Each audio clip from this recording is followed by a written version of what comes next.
जिला परिषद सदस्यों का। और जिला परिषद के टेन्योर में हम लोग 3.5 साल प्लस एक साथ एज ए फैमिली हम लोग यहाँ पे काम कर रहे हैं। काफी समय से मेरा इच्छा था कि मैं आप लोगों के माध्यम से जनता को ये बता सकूं कि 3.5 साल के टर्म में हम लोगों ने कितने विकास वाले काम इस क्षेत्र में किए हैं मधुबनी जिला में।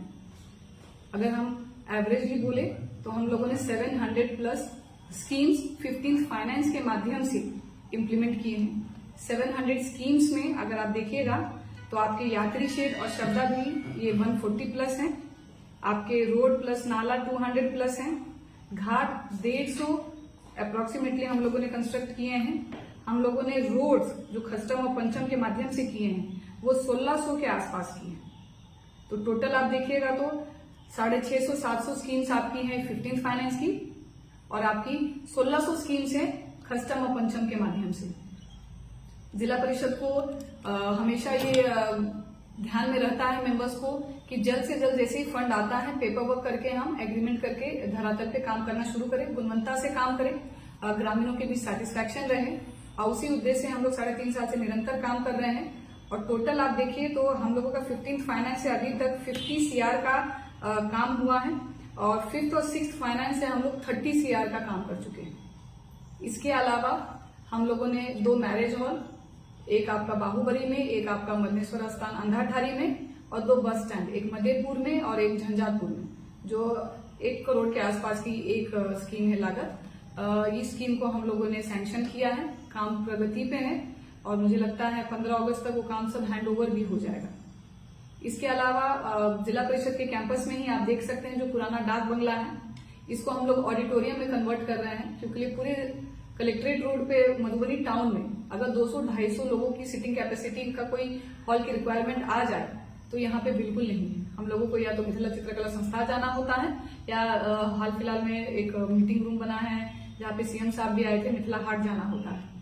तो जब मैं अध्यक्ष बन के आई और सबसे बड़ा सरप्राइजिंग फैक्टर मेरे लिए यही था कि पूरे जिला में एक भी स्टेडियम नहीं है, वैसे ही ये था कि एक भी ऑडिटोरियम नहीं है। तो स्टेडियम में तो बहुत हम लोगों ने शुरुआत से प्रयास किया और हम लोग को सफलता मिली, थोड़ा समय लगा लेकिन सफलता मिली, स्टेडियम का काम शुरू हुआ है।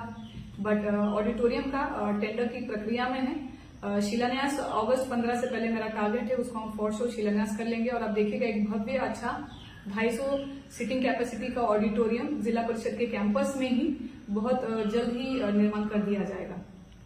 इसके अलावा जिला परिषद से अनुकंपा की बहाली हम लोगों ने लास्ट ईयर की थी, 1 आध साल से हम लोग वेट कर रहे हैं, अभी तक नोटिफिकेशन आया नहीं है।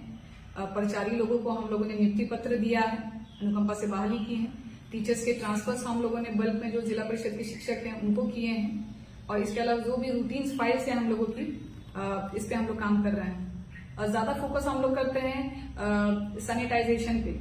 अगर हम लोग कहीं पे रोड बना रहे हैं लेकिन वहां पे रिक्वायरमेंट अगर नाले की हो, क्योंकि ये पानी अगर आप निकासी नहीं दीजिएगा तो जल जमाव बरसात में आप लोग देख सकते हैं कि मधुबनी टाउन खुद हम लोग आधा पानी में रहते हैं। तो ग्रामीण क्षेत्रों में मेरा प्रयास रह रहा है कि सड़क सिर्फ सड़क ना बने, वहां पे नालों का भी रिक्वायरमेंट के हिसाब से निर्माण कर दिया जाए।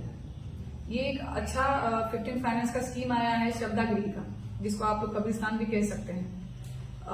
कब्रिस्तान में एक निर्माण का एक शेड का बोथ वेज इतना अच्छा यूटिलाइजेशन होता है कि बरसात में अगर आप कब्रिस्तान में देखिएगा लोग जाते हैं तो उसके बाद जो नमाज पढ़ने के लिए जगह होती है, पूरी मिट्टी होती है, गीला जमीन होता है, नमाज लोग पढ़ नहीं पा रहे हैं। एक पक्का कंक्रीट प्लेटफॉर्म अगर बना रहता है तो शमशान घाट में या फिर आपके कब्रिस्तान में लोगों को एक जगह मिल जाती है, एक शेड मिल जाता है, बरसात हो या धूप हो। तो ये थोड़ा सा कल्चर आप देखिएगा तो मेट्रो सिटीज में ही ऑप्ट है कि शब्दागृह का लोग इस्तेमाल करें श्राद्ध के कार्यक्रम के लिए। नहीं तो बेसिकली आप देखते थे कि एकदम शहर किनारे हो या फिर आपका गांव में ही लोग अपनी जो निजी जमीन है उसी में लोग दाह संस्कार कर लेते हैं। लेकिन ये थोड़ा सा मुझे एक यूनिक चीज अच्छी लग रही है कि हम लोग यहाँ पे लोगों को एडप्ट करवा रहे हैं इस कल्चर के लिए।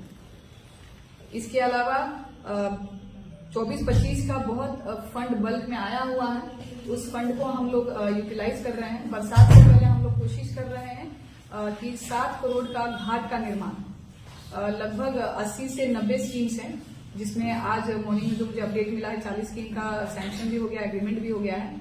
घाट का निर्माण बरसात से पहले हम लोग फॉर श्योर कर लेंगे। और आचार संहिता से पहले हम लोग टारगेट कर रहे हैं कि 20 से 25 करोड़ की स्कीम्स, जो आपकी सड़कें भी हैं, आपका लाइब्रेरी भी है, पुस्तकालय भवन, ग्रामीण क्षेत्रों में स्कूल्स के बगलों में जहाँ पे जमीन इजीली अवेलेबल हो पा रही है सरकारी, हम लोग पुस्तकालय भवन का भी निर्माण कर रहे हैं ताकि बच्चों को वहां पे एक लाइब्रेरी मिल सके पढ़ने के लिए।